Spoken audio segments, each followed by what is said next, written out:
When we think of vampires, we think of New Orleans, but the Appalachian vampire is the original American vampire.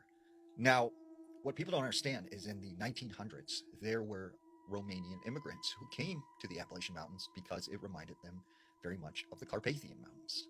And they brought with them this lore of vampirism.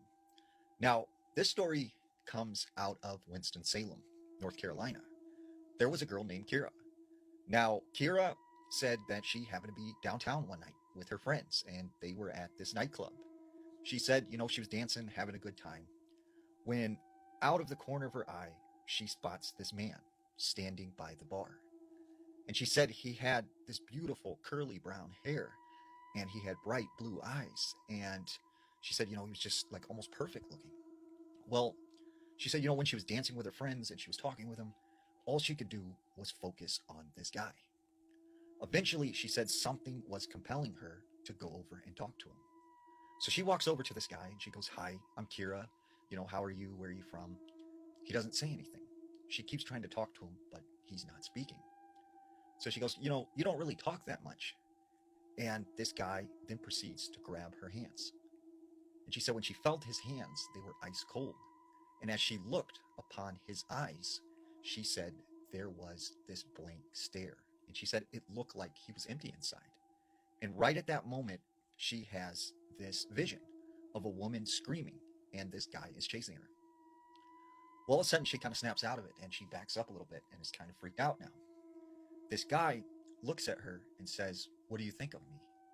And she says, "Well, to be honest with you, I think you're a little creepy now." And he goes, "I'm sorry. I'm still trying to learn to be human." And she said the next thing she knew, like she felt something telling her to go outside. So she started to like walk out the front door. She goes down the road and she goes into this back alley. This guy follows her out. She said this guy came up right next to her, and next thing she knows, she's kissing this guy.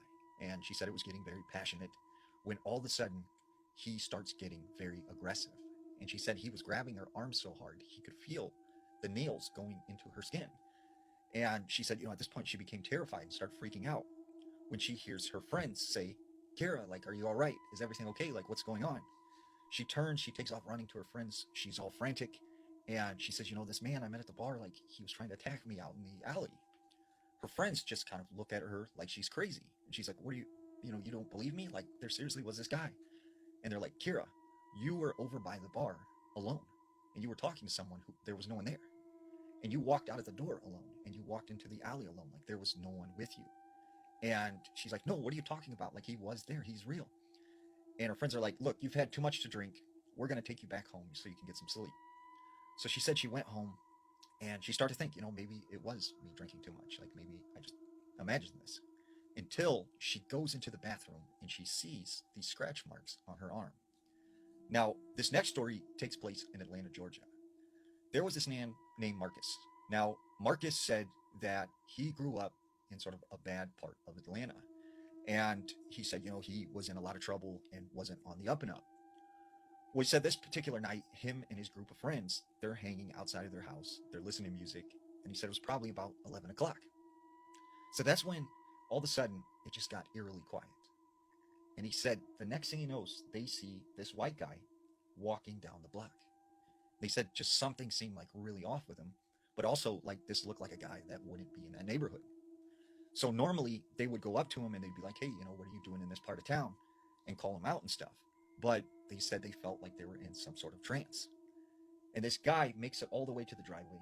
He turns and he walks right up to them. And Marcus said he stopped, right next to him. And his eyes were fixated on this one guy who they called Shorty G. And they said this whole time as he stood there, he just was staring straight at Shorty G. Well, this guy walks over to Shorty G. He taps his face and he says, "It's a nice night, isn't it?" And he turns and he walks away. Well, after this guy leaves, Marcus and his friends are kind of like fighting amongst each other. Like, "Why didn't you say something? Why did you let him punk you? Like, what's going on?" And this whole time, they said Shorty G is just standing there like something was bothering him, like he was terrified or he had seen something. And he said, the rest of the night, Shorty G didn't say anything. And then finally, he said, "You know what? I'm going to go home. Like, I'm going to leave. I'll catch you later." So he walks back to his house and The next day, they're getting ready to all hang out. Shorty G doesn't show up. So they go to his grandma's house. They knock on the door. And the grandma's like, Shorty G never came home last night. I thought he was with you guys. And they're like, no, he said he was going home. For 3 days, they searched for Shorty G. They couldn't find him anywhere. And he said after about a week, they realized he was probably gone. And he said, at this time, they did not call the police. They handled things on their own because they did not want the police in the area. So he said he never heard from Shorty G again. Now, this next story takes place in West Virginia. There was this girl named Caitlin. Caitlin said that her grandmother came over from Romania. And she said she remembered this family story that when her grandmother was younger, her brother was unalived by someone and they never were able to figure out who did it. And she said they buried him in a local cemetery. Fast forward many years later, they said, that they wanted to bring this case back up and they found some new evidence. So when they went to bring up the body, they could not find one. And the grandmother said they never found out what happened to him. Well, fast forward now, her brother's daughter at the time, she now has a daughter. And her daughter was like 9 years old. Well, she's at home one night and her daughter goes into the kitchen and she said she sees this man standing next to the kitchen table. And she said he had a brown hat. He had this brown jacket on with some, 70s looking jeans. And she said the guy looked at her and said, don't you recognize me? I'm your grandfather. He turned and then walked out the back door. Well, she runs into her mother's room and she's screaming. And she starts telling her mother, like, hey, someone was in the house. There was this guy and he was in the kitchen. And her mom's like, well, what did he look like?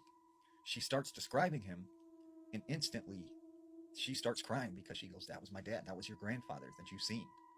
And her grandmother always said that in her country, they believed that sometimes people would come back from the grave and they called them vampires.